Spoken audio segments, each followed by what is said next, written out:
하나님 말씀은 골로새서 2장 6절부터 7절까지 읽겠습니다.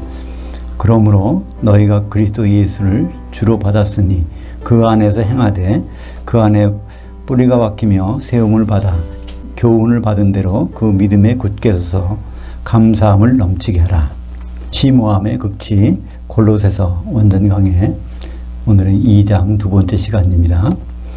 2장 6절부터 15절까지 말씀을 가지고 그리스도 안에 뿌리 박힌 나무, 세워진 건물이란 제목으로 말씀을 나누겠습니다. 오늘 2장 6절에 보면 그러므로라고 시작됩니다. 그러므로라는 것은 앞에 말을 받은 말입니다. 앞에 말은 골로새서 2장 4절부터 5절까지 내용인데요. 2장 4절부터 5절까지 보면 내가 이것을 말함은 아무도 교묘한 말로 너희를 속이지 못하게 하려 함이니 이는 내가 육신으로는 떠나 있으나 영으로는 너희와 함께 있어 너희가 질서 있게 행함과 그리스도를 향하여 믿는 너희의 그 믿음이 굳건한 것을 기뻐하며 보고 있음이라. 바울이 골로새 교회의 성도들을 보고 그들이 어떻다는 것을 알고 기뻐하면서 이 말씀을 이제 하고 있는 것입니다. 우리가 이 신앙생활을 한다는 것은 이런 기쁨을 가지고 하는 것이죠. 이런 기쁨이 없다면 세상의 다른 데서 기쁨을 맛볼 수 있는 그런 기쁨이 아닌 것이 있기 때문에 우리는 신앙생활을 하고 있는 것인데 바울은 어떤 기쁨을 받았을까? 그러니까 말씀이 전해진 곳에서 들려오는 것을 듣고 그것이 그 말씀대로 있다면 굉장히 기뻐하는 것이죠. 그 바울이 기뻐하는 것은 골로새서 2장 5절에 그리스도를 향하여 믿는 너의 믿음이 있다는 것입니다. 그 골로새 교회는 바울이 골로새에 가지 않았고 에바브라라는 그 자기 밑에 있는 제자를 시켜서 복음을 전하게 됐는데 그것을 듣고서 골로새 교회가 예수를 향하여 믿게 됐다는 거예요. 그러니까 예수를 향하여 믿게 되는 것은 그냥 예수를 믿는 것하고 근본적인 차이가 있죠. 사실 성경에서는 예수를 믿는다는 말이 한마디도 없습니다. 한 번도 없어요. 반드시 예수님은 간접 목적어예요. 예수님이 직접 목적어가 되는 법이 없어요. 그러니까 예수님이 2000년 전에 십자가에 달려 들어가셨다. 그러니까 역사적 사실을 믿는 게 예수를 믿는 것이 아니고 예수님이 어떻게 하셨는데 앞으로 어떻게 하실 것이고 궁극적으로는 어떻게 오실 것이다 라는 것을 구체적으로 아는 것, 그걸 믿는 것을 예수 믿는다고 합니다. 근데 골로새 교회가 그 방식대로 믿고 있다는 거예요. 그러니까 한마디로 골로새 교회는 어떨까요? 예수님을 궁극적인 모습을 알고 믿으니까 기름 준비를 하고 있겠죠. 그죠? 성령 충만한 가운데 있다는 것을. 그러니까 바울은 그것을 보고 기뻐하고 있는 것입니다. 그러면서 이제 골로새 교회가 이제 이렇게 했으면 좋겠다는 그 권면의 내용을 말해주고 있는 것이 오늘 골로새서 2장 6절부터 15절까지 있는데요. 여기에 보면 그리스도 예수 안에서 행하는 방법, 그리스도 예수 안에 있다는 것이 무엇인가 하는 것을 구체적으로 설명해 줍니다. 우리가 그리스도 안에서 행한다, 그리스도 안에 있다는 것은 좀 막연하잖아요. 한마디로 우리는 예수 그리스도의 몸을 이루어가는 생활이다 이렇게 막연하게 알고 있는데 이것을 구체적으로 설명해 주는 말씀이 1절에 있습니다. 그 안에 뿌리가 박히며 세움을 받아 교훈을 받은 대로 그 믿음에 굳게 서서 감사함을 넘치게 하라. 이렇게 간단하게 되어 있지만 여기에 모든 내용이 다 있어요. 그 안에, 그러니까 예수 그리스도 안에 뿌리가 박히며, 뿌리가 박힌다는 얘기는 이거는 무엇일까요? 예수 그리스도가 어떤 분이에요? 땅이란 뜻이죠. 그죠? 그러니까 예수 그리스도가 각종 보화가 묻혀진 땅인데 그 보화를 갖는 방법이 있죠? 이 토양에 영양분이 풍성하면 거기에 뭐 질소질, 뭐 인산질, 뭐 칼륨 이런 것이 풍성하다면 나무를 심었을 때 거기에서 열매가 있을 거잖아요. 그것은 그냥 있으면 그게 안 나타난단 말이에요. 그러니까 나무가 심겨 있다면, 제대로 심겨 있다면 그 열매를 맺는 것이겠죠. 그죠? 그래서 이 나무로 예수 그리스도라는 토양에 심겨진 나무로, 또 하나는 그 예수 그리스도라는 그 기초석 아래 세워진 이 건물로 이것을 표현하고 있죠. 첫 번째는 뿌리가 박히며, 두 번째는 세움을 받아. 이게 다 근데 수동형입니다. 자기가 그냥 거기에 뿌리 박는 것이 아니고 거기에 건물을 자기가 세우는 것이 아니에요. 이것은 바로 사도들의 말을 듣고 사도들이 거기 심어놓은 것입니다. 그죠? 그리고 그 건물도 사도들이 기초석이 되어갖고 그 세워지는 것.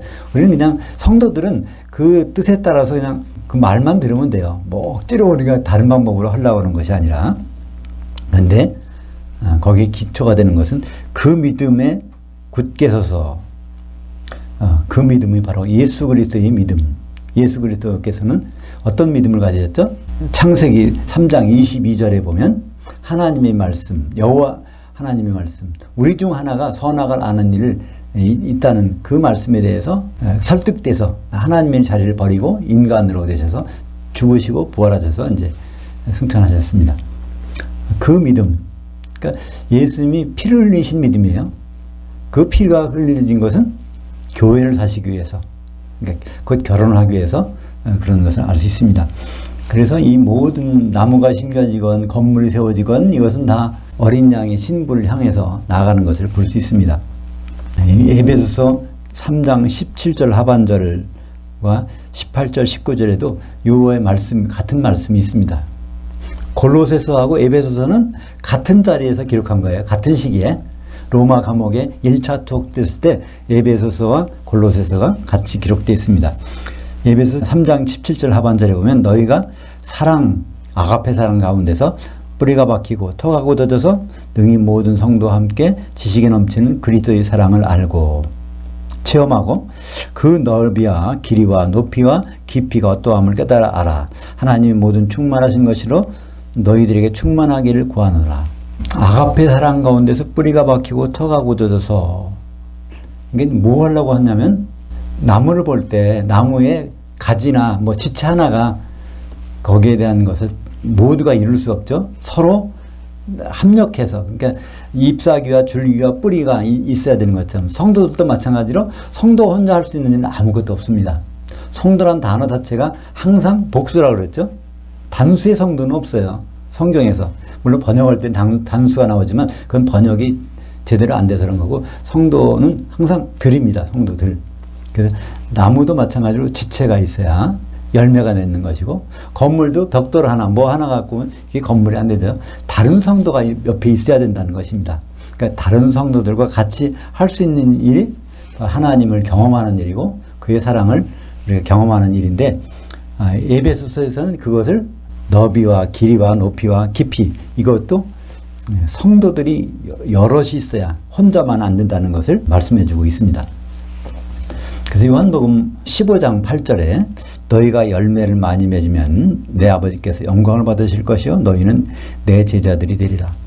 그 나무의 열매가 많이 맺었다는 것은 무슨 뜻일까요? 이것은 성도들이 서로 교통하고 있다, 공유하고 있다. 그러니까 나무에 여러 부분이 있지만 거긴 동일한 수액이 교통하고 있잖아요.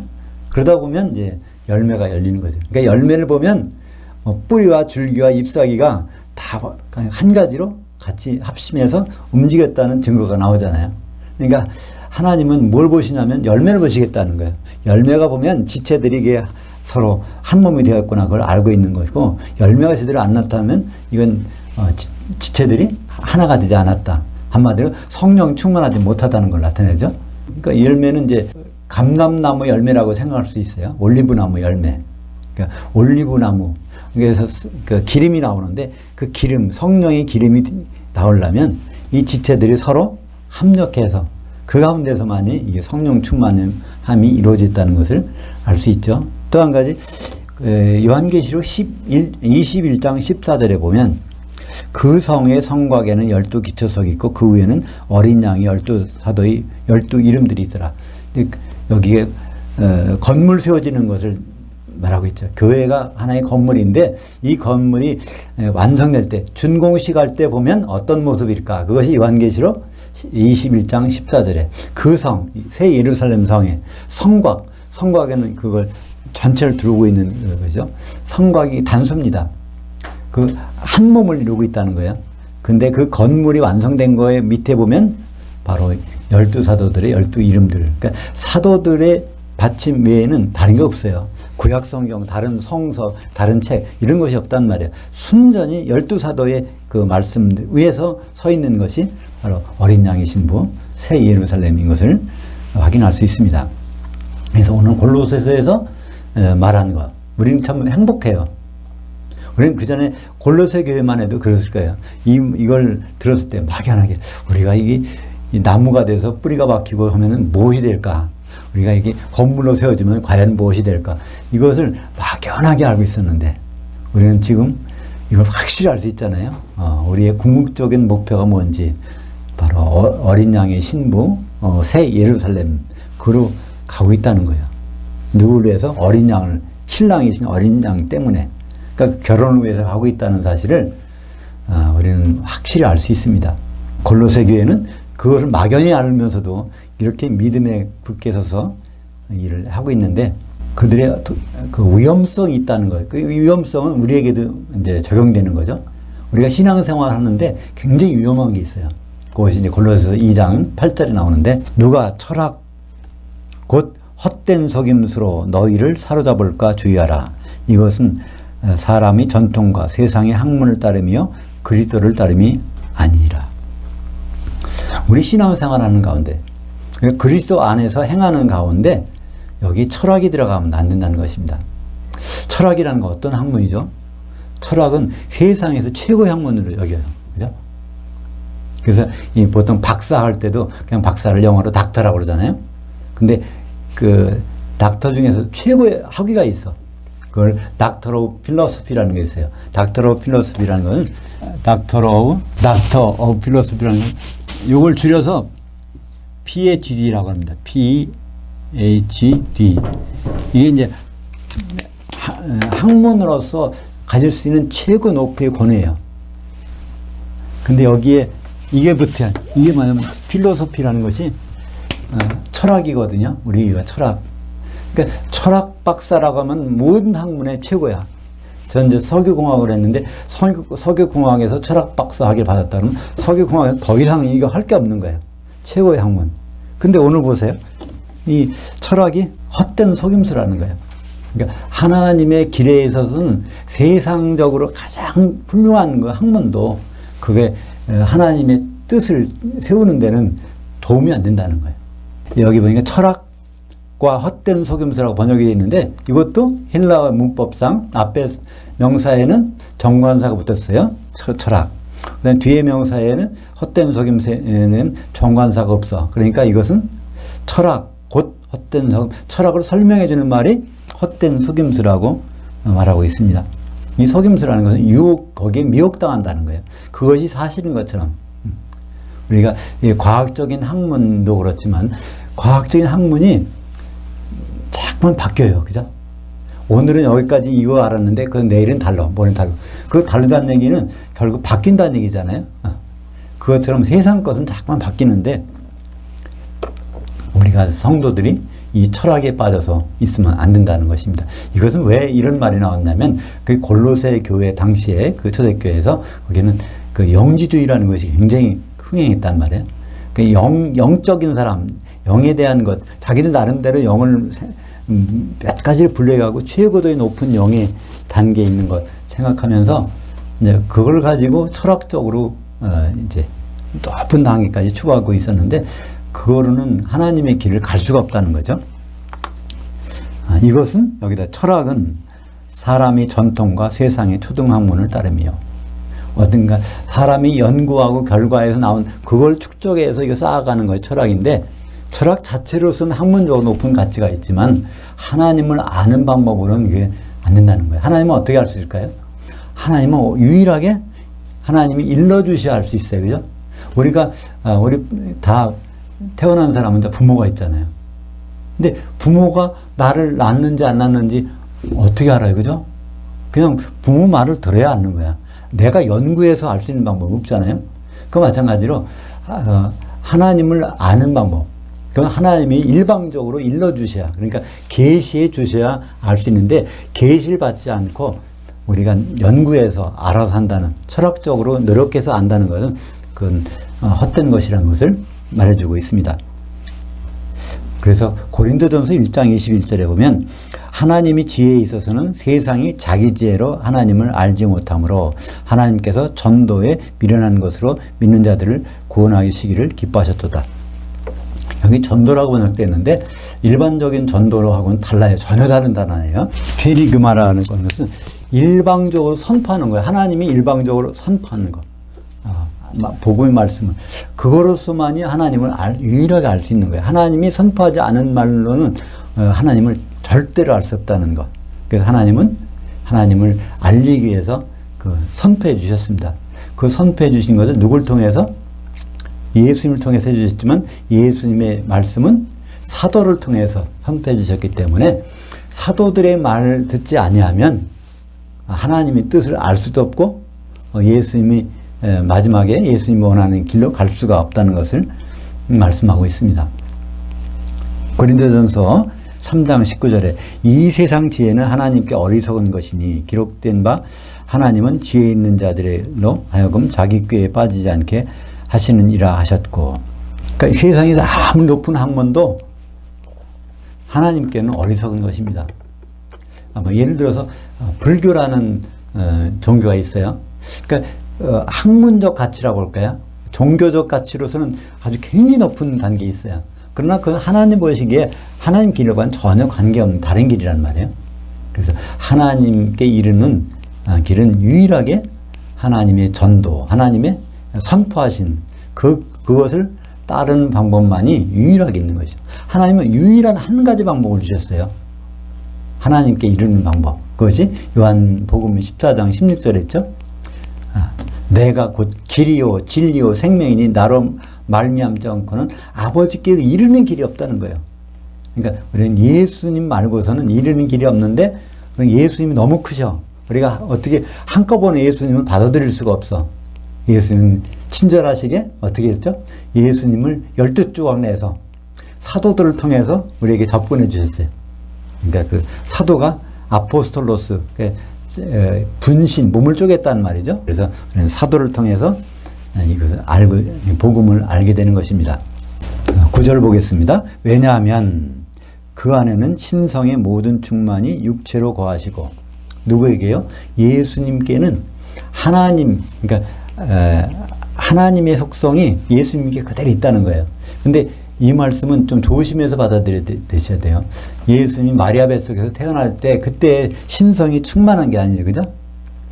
그때는 하나님의 성분이 하나도 없었는데 30세가 되셔서부터 성령을 통해서 완전히 하나님처럼 되셨다는 거예요. 그러니까 뭐가 있어야 하나님처럼 될 수 있어요? 성령이 있어야. 그죠? 그래서 예수님은 내가 떠나가는 것이 유이라. 내가 떠나가지 아니하면 성령이 오시지 아니할 것이고 내가 가면 그를 보내리니. 그래서 성령 받은 교회, 성령 받은 성도들이 온전히 하나님 뜻대로 갈 수 있다는 것이지 성령을 통하지 않고서는 하나님 뜻을 전혀 알 수도 없고 갈 수도 없다는 것을 말씀하고 있습니다. 그러니까 우리 교회도 마찬가지로 성령이 없다면 그건 교회가 아니에요. 세상 어떤 집단이지. 에베소서 1장 23절 교회는 그의 몸이니 만물 안에서 만물을 충만하게 하시는 이의 충만함이니라. 그러니까 교회는 그리스도의 몸인데 몸에는 신성이 충만해야 되잖아요. 그게 만물을 충만하게 하시는 이. 이게 누구라고 그랬죠? 만물은 모든 성도. 충만하게 하시는 이는 성령님. 성령님이 충만한 것이 진짜 교회입니다. 교회가 성령이 충만하지 않다면 그건 뭐 어딘가 잘못된 것이죠. 고린도전서 3장 16절. 우리 교회를 가장 오해시키는 말씀이 바로 이 말씀이에요. 고린도전서 3장 16절 한번 볼까요? 너희가 하나님의 성전인 것과 하나님의 성령이 너희 안에 계시는 것을 알지 못하느냐? 그러니까 이거를 어떻게 알아듣죠? 너희가 단순 줄 알아. 영어는 단수나 복수나 뭐라고 해요? 유라고 그래요. 유하면 유가 하나인지 둘인지 몰라요. 그죠? 그러나 헬라어에는 단수와 복수의 구분이 반드시 되어 있습니다. 너희는 이건 복수예요. 너희가 한 성전, 단수의 성전. 거기에 뭐가 있어요? 성령이 계시다는 거죠. 그러니까 우리가 예수 이름으로 모여서 한 성전을 이루고 있는데 성전이라는 뜻은 그의 거주지잖아요. 하나님의 거주지. 거기에 성령 하나님이 계시다는 것입니다. 그러니까 성령 하나님이, 성자 하나님은 안 계세요. 여기에. 안 계시니까 우리가 기다리고 그분을 만날 것을 생각하고 있죠. 어디에서? 공중에서 만날 것. 근데 우리는 가끔씩 혼돈하니까 잘 구별이 안 되는 거예요. 내가 예수님께 기도해야 되나? 성령님께 기도해야 되나? 아버지께 기도해야 되나? 이 자리에서 성령님을 찾아야 되나? 아버지를 찾아야 되나?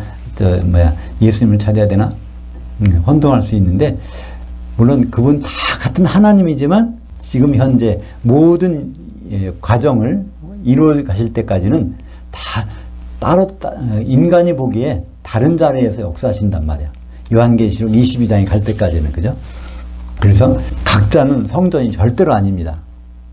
성도들이 모이는 곳에 있는 것이고, 성도들이 교통할 때 그 교통하는 성도들에게는 성령이 계시지만 그가 따로 있다면 그때는 성령이 계실 수가 없습니다. 바로 마태복음 18장 20절에 두세 사람이 내 이름으로 모인 곳에 내가 거기 있겠다. 그때 예수님이 그 말씀하셨는데, 예수님이 이제 성령 보내시기 위해서 떠나가셨어요. 그러면서 그 이름으로, 내 이름으로, 예수님 이름으로 성령을 보내주셨는데, 그것은 어디에?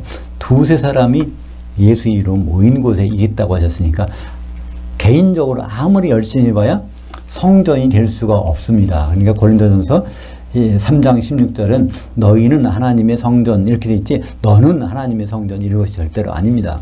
이걸 오해하게 되면 내가 성령 받았으니까 하나님의 성전, 걸어다니는 하나님의 성전이다. 그러니까 나는 담배 피지 말고 술 마시지 말고 그래야 되겠다. 그 정결한 생활을 하는 건 좋겠지만 그게 그렇다고 성전이 되는 것은 아니죠.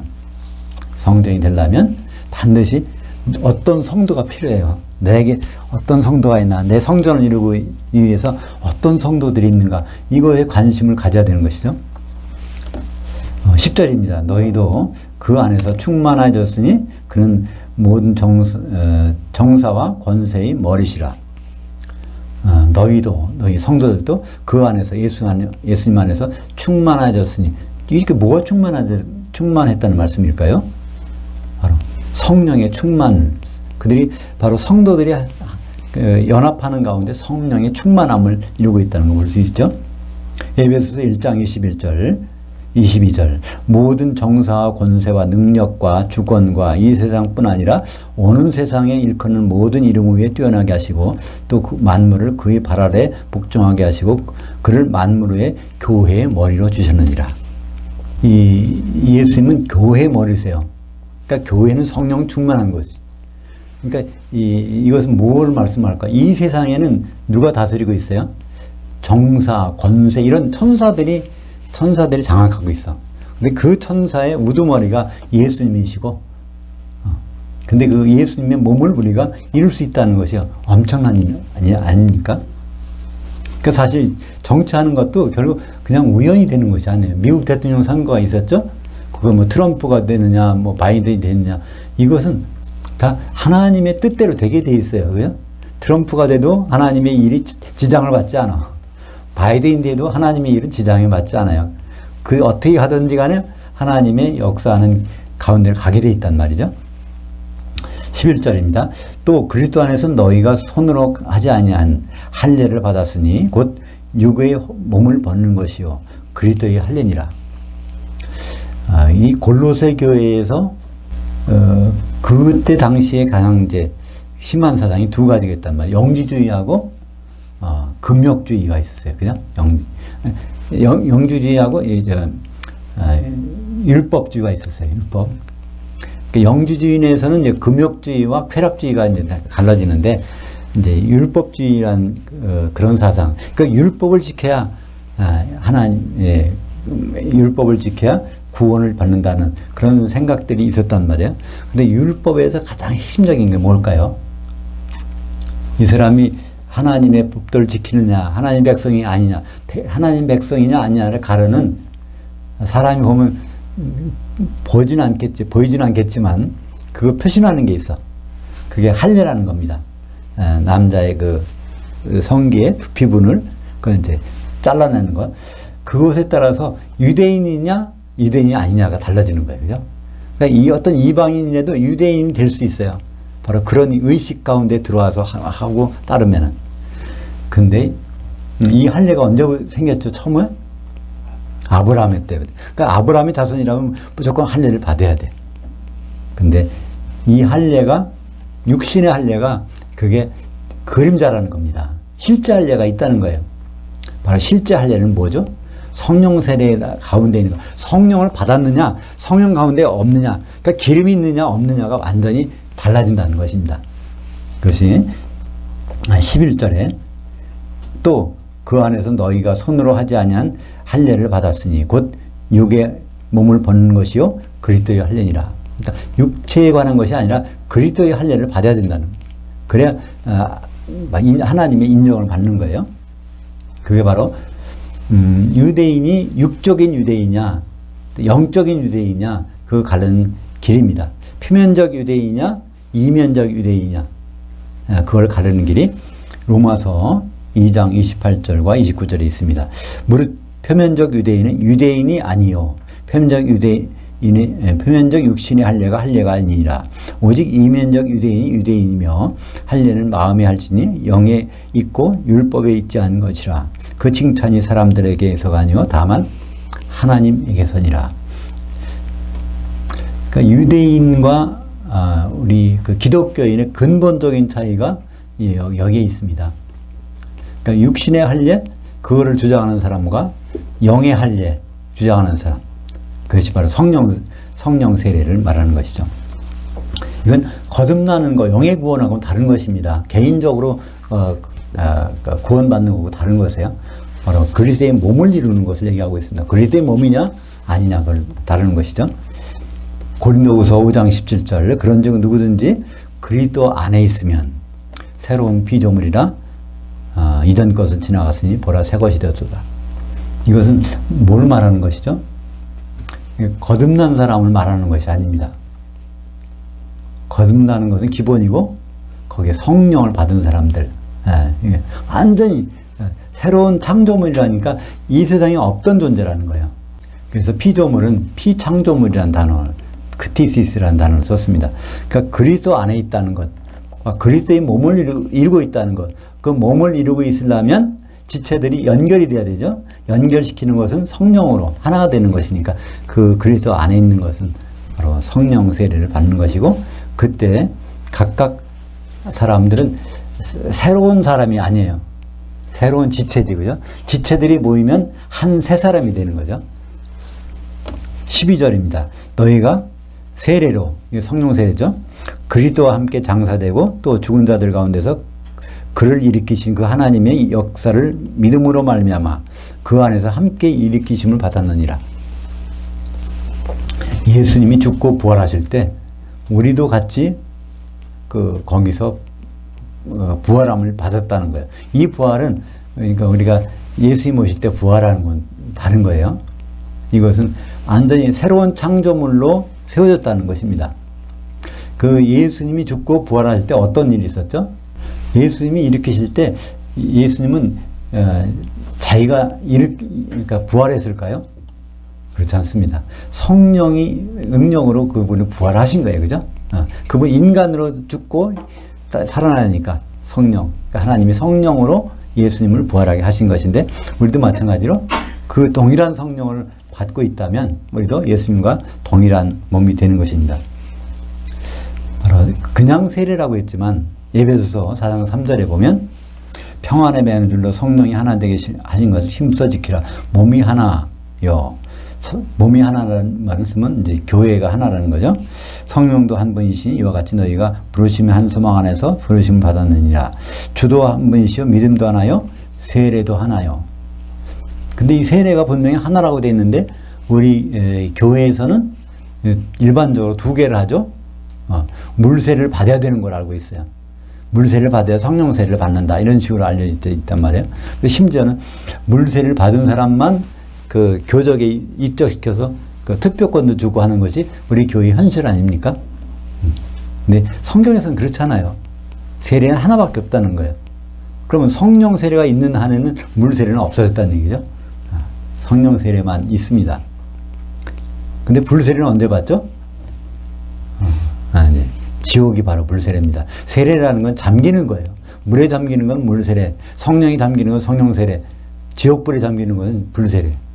고린도전서 12장 22절과 12장 12절과 13절 보면 이 성령 세례로 우리가 한 몸 됐다는 것을 말해주고 있죠. 몸은 하나인데 많은 지체들이 있고 몸의 지체들이 많으나 한 몸인 것 같이 그리스도도 그러하니라.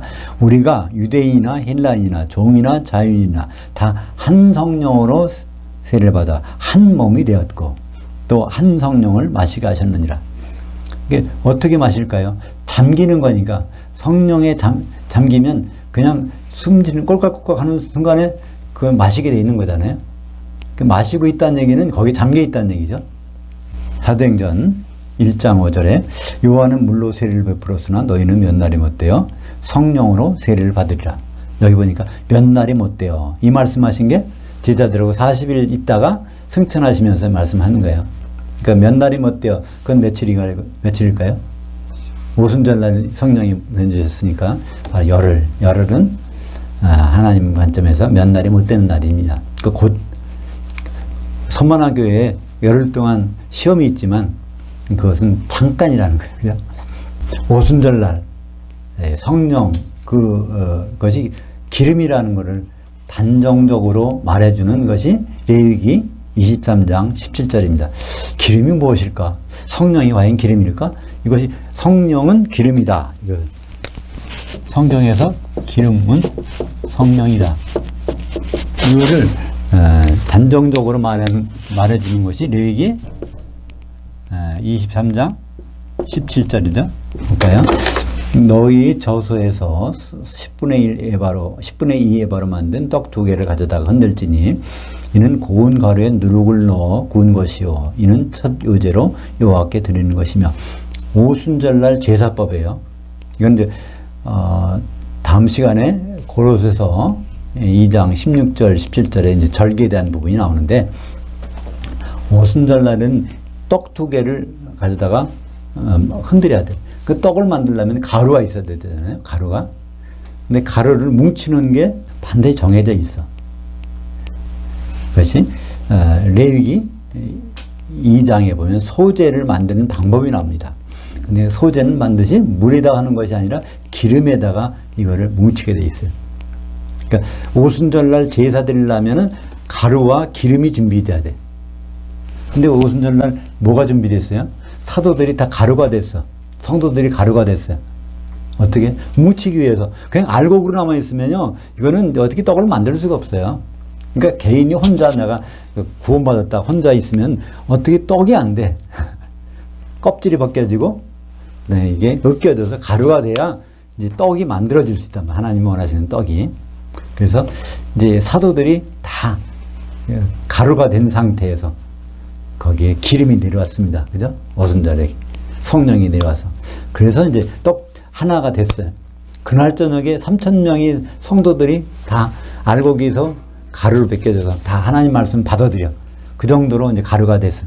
그래서 또 떡 2덩이가 흔들린 날, 요제라는 것은 흔드는 거예요. 흔든다는 것은 무슨 의미일까요? 살았다는 뜻입니다. 죽은 건 꿈틀 안 하잖아요. 살았어야 꿈틀하지. 그래서 요제는 하나님 앞에서 흔드는 제사야. 이게 그 부활을 의미하는 것입니다. 그죠? 그것이 1500여 년 동안 내려오더니 오순절 날마다 맨날 이걸 했어요. 매년 이거를 떡 2개 흔드는 거예요. 기름에다가 버무린 떡 2개.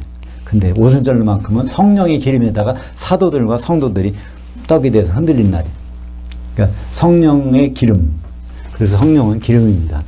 13절입니다. 또 범죄와 육체의 할례로 죽었던 너희를 그 하나님이 그와 함께 살리시고 우리의 모든 죄를 사하시고 14절까지 읽겠습니다. 우리를 거스리고 불리하게 하는 법조문으로 쓴 증서를 지우시고 제하여 버리사 십자가에 못 박으시고 이것은 우리를 새로운 방법으로 죄를 사하시고 죄를 사하신 방법을 새로 정하셨다는 거예요. 그전에 죄를 지으면 어떻게 하죠? 구약의 백성들은 제사를 지냅니다. 죄를 안 지어야 돼. 죄를 지면 항상 짐승의 피를 가지고 제사를 지내야 돼. 근데 짐승의 피가 이유하다면은 매년 드릴 필요가 없잖아요. 그것도 대속죄일 날 그냥 한꺼번에 1년 죄를 다 없애는 방법을 할 필요가 없어요. 근데 그건 그림자란 말이에요. 그죠? 짐승의 피로서 죄를 없애는 것. 예수님이 6월절날 십자가의 피로 죄를 없애는 그 방법을 주셨어요. 율법에서 제사법으로 죄를 없애는 방법에서 바로 예수님이 피로 죄를 없애는 방법을 이제 공개하신 것입니다. 베드로전서 1장 3절 4절 보겠습니다. 우리 주 예수 그리스도의 아버지 하나님을 찬송하리로다. 그의 많으신 긍휼대로 우리를 거듭나게 하사. 우리를 거듭나게 하신 건 성령이 아니에요. 성령은 거듭난 사람들이 하나 되도록 오시는 분이에요. 그죠? 거듭난 후에 사람들이 거듭나는 것은 아버지의 긍휼로 거듭납니다. 예수님 오시기 전에도 거듭날 수 있어요. 성령이 오시기 전에도 거듭날 수 있어요.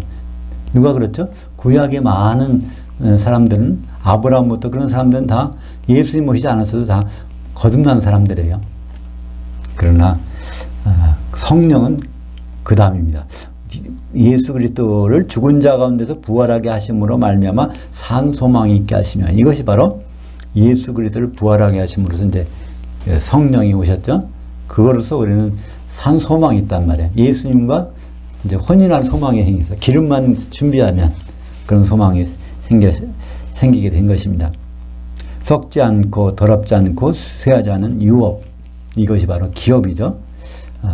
세상은 없어져도 없어지지 않는 것이 있어요. 어린 양의 신분은 없어지지 않습니다. 있게 하시나니 곧 너희를 하늘들에 간직하신 것이라. 여기 보니까 하늘들, 셋째 하늘이 아니라 하늘들. 결국 우리는 어디서 만나게 돼 있습니까? 공중은 하늘들에 있는 장소예요. 셋째 하늘에서 하늘들로 내려와야 공중이 있거든요. 우리는 결국 죽은 사람은 예수님 오신 날 부활해서 영의 몸을 입고 공중으로 올라가고, 산 사람은 뒤따라서 몸이 변화돼서 올라가죠. 모이는 곳. 그 하늘들에 간직된 것이 혼인잔치고 또 천년왕국에 통치하는 것이고 이제 새 예루살렘을 형성할 것입니다. 14절입니다. 우리를 거스리고 불리하게 하는 법조문으로 쓴 증서를 지우시고 제하여 버리사 십자가에서 못 박으시고. 그러니까 율법책은 더 이상 구원의 관계에서는 필요 없다는 거예요. 이걸로 이제 십자가를 통해서 이루셨어요. 십자가의 피로 그 일을 사셔서 이제 우리를 그분의 아내 삼으시는 일이 벌어진 것입니다. 에베소서 2장 14절 15절 그는 우리의 화평이시니라. 둘로 하나를 만드사 원수된 것 곧 중간에 막힌 담을 자기 육체로 하시고 법조문으로 된 계명의 율법을 폐하셨으니 이는 둘로 자기 안에서 한 세 사람을 지어 화평하게 하시고. 기억나시나요? 에베소서에는 한 세 사람은 누가 하나가 된 거예요? 유대인 성도들과 이방인 성도들, 땅에 있는 자들과 하늘들에 있는 자들이 바로 예수 그리스도의 피로 하나가 돼서 한 세 사람. 이 한 세 사람은 세상에 없던 새로운 사람이에요. 바로 예수 그리스도와 결혼할 예수 그리스도의 신부가 바로 되는 것입니다. 오늘 마지막 골로새서 2장 15절입니다. 정사들과 권세들을 무력하여 드러내어 구형거리로 삼으시고 십자가로 그들을 이기셨느니라. 이 세상을 누가 다스릴까요? 이 공중권세 잡은 자가 있어요. 눈에는 보이지 않지만 그러니까 이 세상을 다스리는 거예요. 세상에서 질서 있게 다 움직이는 것 같지만 미국 대선도, 한국 선거도, 한국 정치도, 북한의 김정은마저도 이건 하나님이 허용하시는 방법대로 하는 거예요. 다만 그들이 악한 천사들에 대해서 그들이 휘둘려서 움직이는 것 같지만 그들도 하나님 질서 속에 포함되어 있습니다. 그것을 여기서는 정사와 권세, 세상의 통치자라는 것들을 말하는 것이죠. 그 세상의 통치자, 그 천사들도 결국은 예수님 안에 발에 복종하게 됐다는 거예요. 예수님이 죽으시고 부활하실 때 그 권세로. 그러니까 세상의 사람들이 갖고 있는 권세가 어떤 것일까요? 마귀 권세가 어떤 것이죠? 사망 권세입니다. 죽이는 것 앞에는 꼼짝 못하거든. 그죠? 그걸 가지고 사람들을 올가매는 거죠. 움직이게 하고. 굶어 죽을까봐 직장 생활 하는 거잖아요. 1차적으로는. 그죠? 나중에 이제, 신앙을 갖게 되면 다른 차원으로 가지만 1차적으로는 굶어 죽지 않으려고. 왜 명예를 높이려고 합니까? 창피하지 않으려고. 그죠? 창피해 죽겠다 그러는. 그러니까 모든 것은 죽는 것으로 수렴이 돼요. 그 죽지 않으려고 이제 거기서 할 수 없이 그 속에 들어가서 그 통치를 받게 되는데, 근데 이 통치가 사망 권세보다도 높은 통치가 생겼어. 바로 부활의 권세가 있는 거죠. 부활의 권세를 통해서 우리는 다 해방시켰습니다. 그 부활의 권세 앞에 그들이 여기 보니까 오늘 개선 행진한다고, 이익이 얻느니라, 그 말은 의역한 것이고 정확한 번역은 트리암비오, 영어에 트라이엄프라는 거 있죠. 트라이엄프. 그것이 개선 행진하는 거예요. 이겨서 노예들을 끌고 개선 행진하는 건데, 예수님이 지금 그러셨다는 거예요. 그 악한 천사들을 다 물리치고 발 아래 두고 그들 개선 행진하신 것이 사망 권세를 이겨서 그렇게 했다는 것입니다. 에베소서 2장 2절 보면 우리 영적인 세계가 어떻게 벌어지는지를 알 수 있죠. 그때 너희는 성도들은, 이방인 성도들은 그 가운데 생하여 이 세상 풍조를 따르고 공중의 권세 잡은 자를 따랐으니 곧 지금 불순종의 아들들 가운데서 역사하는 그 영이라. 여기서는 그 영이라고 그랬어요. 그 영이라는 단어, 푸뉴마가 여러 가지 쓰인다고 했죠. 천사 또는 귀신도 영이에요. 천사도 영이고, 또 그 악한 천사 중에 우두머리가 누구 있죠? 사탄, 마귀. 그것도 여기서는 그 영이라고 한 거예요.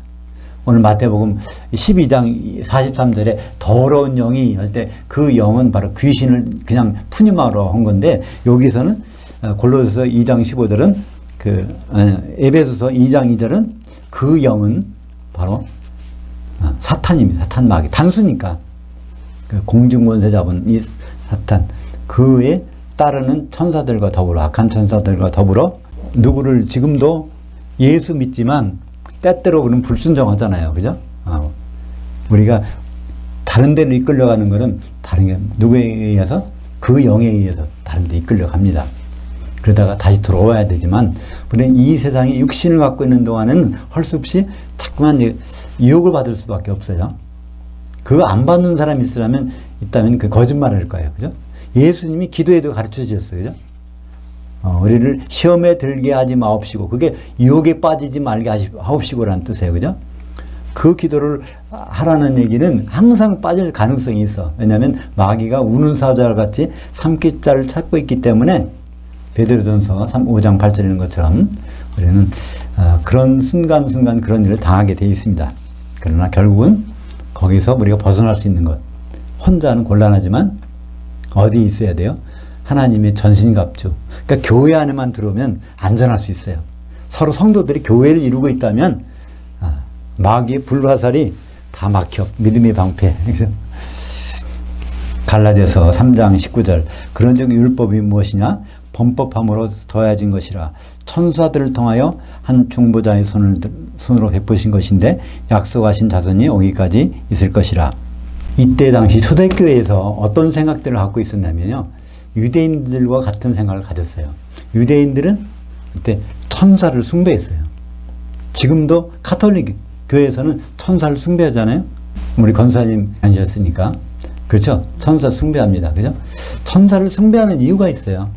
율법을 주실 때 율법을 천사를 통해서 줬기 때문에, 그러니까 율법을 반드시 지켜야 되는데, 율법을 주신 분이 하나님이 천사를 통해서 준 거예요.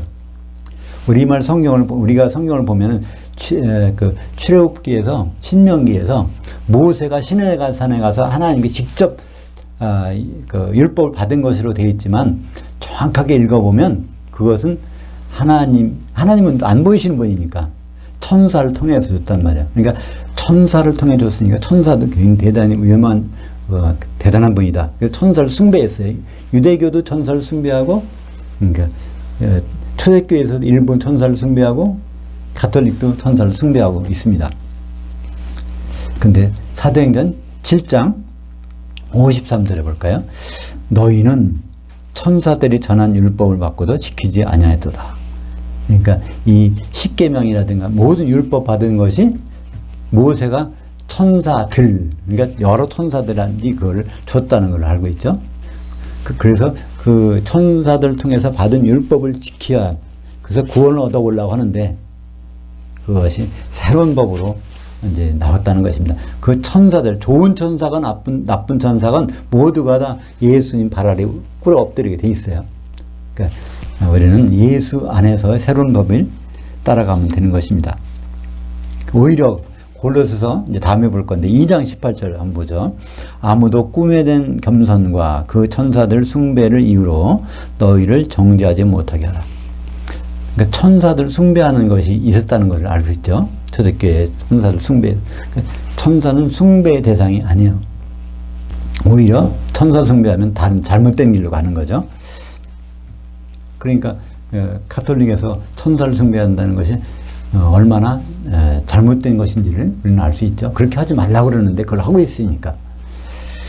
히브리서 2장 14절 자녀들은 혈과 육에 속하였음에 그도 또한 같은 모양으로 혈과 육을 함께 지니심은 죽음을 통하여 죽음의 세력을 잡은 자 마귀를 멸하시며. 예수님이 사람 되신 것은 사람이 돼야 죽으실 수 있으니까. 그러니까 죽으셔서 부활하셨기 때문에 사망 권세를 없앴다는 얘기죠. 그래서 죽음의 세력을 잡은 자, 그것이 마귀고 그가 부리는 귀신들, 모든 정사 권세, 그것을 말씀하고 있는 것입니다. 그래서 우리는 사실 그러니까 가톨릭에서 천사를 숭배하면서 천사가 대단한 것을 알지만 천사 입장에서는 오히려 성도들이 대단히 부럽다는 거예요. 성도들은 정말 천사들은 한번 죄를 범하면 그것을 사하는 방법이 없어요. 천사는 육신이 없으니까, 그죠? 그 기회가 없는데 사람은 우리 같은 형편없는 사람도 예수님을 믿으면 그 가운데서 그 피로 용서를 받고 구원을 받으니까. 그래서 베드로전서 1장 12절 하반절에 보면 천사들이 성도들이 전해진 복음을 그거를 참 부러워한다는 거예요. 베드로전서 1장 12절 같이 읽어볼까요? 이것은 하늘로부터 보내신 성령을 힘입어 복음을 전하는 자들에게도 이제 너희에게 알린 것이요 천사들도 살펴보기를 원하는 것이라. 그러니까 이 베드로전서 쭉 보면 거기 거듭난 1장 3절에 거듭난 것, 1장 9절에는 믿음의 결국은 혼의 구원을 받는 것이라. 그러니까 우리가 영의 거듭나고 혼의 구원까지 받아서 이런 모든 과정들이 천사들도 살펴보기를 원하는 거예요. 근데 우리 여기에서 거꾸로 천사들을 받들라고 천사님 하면서 숭배하고 다닌다는 것은 이거는 복음을 역행하는 것이죠. 우리가 가진 복음이 얼마나 엄청나고 훌륭하고, 맞아. 천사들도 살펴볼 수 있는 것인데 우리만 별로 감각을 못 느낀다면 곤란하겠죠. 이게 좀 더 성도들이 교통하는 것이 풍성해지면 성령 충만함이 우리 가운데 있지 않을까요? 기도하겠습니다. 하나님 아버지 감사합니다. 오늘 골로새서 2장 6절부터 15절 말씀을 가지고 우리에게 은혜를 베풀어 주심을 감사합니다. 우리가 그리스도 안에 뿌리를 박힌 나무가 되어서 성령의 열매를 맺게 하시고 그리스도의 반석에 세움을 받은 건축물이 되어서 어린 양의 신부로 나타날 수 있도록 인도하여 주시옵소서. 예수님 이름으로 기도합나이다. 아멘.